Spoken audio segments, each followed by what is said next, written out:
वाले स्टॉक्स और मुनाफे वाले ट्रेड्स, इस पे रखना है ध्यान। ऑब्वियसली सीधा सौदा में हमने 6 खिलाड़ी ऑलरेडी डिस्कस कर लिए, जिसमें शायद आज एक उम्मीद आपसे बनेगी बाज़ार की।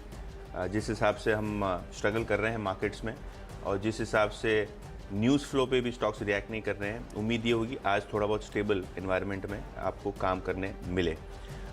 6 स्टॉक्स तो हमने डिस्कस कर लिए हैं, उसके बाद जो 4 स्टॉक्स हैं बचे हुए उसके बारे में बताएंगे। लेकिन एक अहम डेवलपमेंट नीरज जी येस्टरडे हुआ है, वो है एक बड़ा मर्जर। क्रॉम्पटन कंज्यूमर और बटरफ्लाई गांधीमती, ये दोनों कंपनी अब मर्ज होने वाली हैं और आपके पास अगर 22 शेयर क्रॉम्पटन कंज्यूमर के हों, उसके सामने 5 शेयर बटरफ्लाई गांधीमती के रेशियो के हिसाब से ये पूरा मर्जर प्रोसेस कंप्लीट हो जाएगा।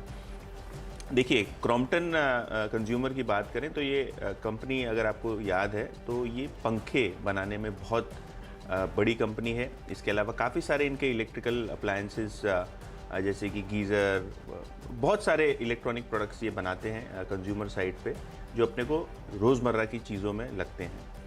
थोड़े क्वार्टर्स पहले कंपनी ने एक एक्विजिशन अनाउंस किया था बटरफ्लाई गांधीमती का, और butterfly Gandhimathi home appliances, mixer, grinder, बहुत सारी चीज़ों में कंपनी इन्वॉल्व है।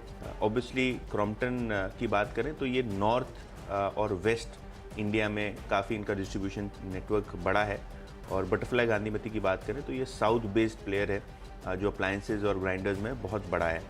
तो ये दोनों कंपनी का अब मर्जर होने वाला है। मर्जर से ऑब्वियसली सिनर्जीज बनने वाली हैं। कोई पर्टिकुलर आर्बिट्रेज दोनों कंपनियों में नहीं है, क्योंकि जो मर्जर रेशियो है करीब मार्केट प्राइस के आसपास ही है। लेकिन क्योंकि ये मर्जर की अनाउंसमेंट मार्केट में एक्सपेक्टेड थी, तो ये कंपनी ने एग्जीक्यूट कर दिया है, जिसके कारण आज दोनों ही स्टॉक्स फोकस पर रहेंगे। इनफैक्ट यहाँ काफ़ी सारी ब्रोकरेज रिपोर्ट्स भी आपको दिखेंगी जो आज सुबह आई हैं। CLSA की जो है खरीदारी की सलाह है क्रॉम्पटन कंज्यूमर पे, टारगेट है 350। नोमुरा की भी खरीदारी की सलाह है क्रॉम्पटन कंज्यूमर पे, 377 रुपीज़ पर शेयर के हिसाब से टारगेट इन्होंने रखा है। तो कहीं ना कहीं ये जो कंबाइंड बिजनेस का पोटेंशियल है, कंपनी को लगता है ये अब आपको मिलने लगेगा, सिनर्जीज मिलने लगेंगी, डिस्ट्रीब्यूशन चैनल्स इंप्रूव होंगी और नए नए प्रोडक्ट्स जो हैं एक दूसरे की ब्रांड्स में आप अब लॉन्च कर पाएंगे। तो ये दोनों स्टॉक्स रखें रेडार पे, क्योंकि ये जो मर्जर का अनाउंसमेंट बहुत टाइम से ड्यू है, अब रियलिटी होने जा रहा है। ओके, तो ये 2 स्टॉक हैं और आपके चारों हो गए? नहीं, 2 मैंने लिए। 2 लिए, ओके। तो 2 करके लेते हैं ना फिर, मारुति और ITC। देखिए, फ्राइडे को एक फैसला आया कि इंडेक्सेशन ख़त्म हो रहा है डेट म्यूचुअल फंड से। तो बहुत सारी कंपनीज़ हैं जो जिनके ट्रेजरी ऑपरेशंस पर इसका असर पड़ेगा आगे जाते हुए, क्योंकि ये सुविधा अब ख़त्म हो जाएगी।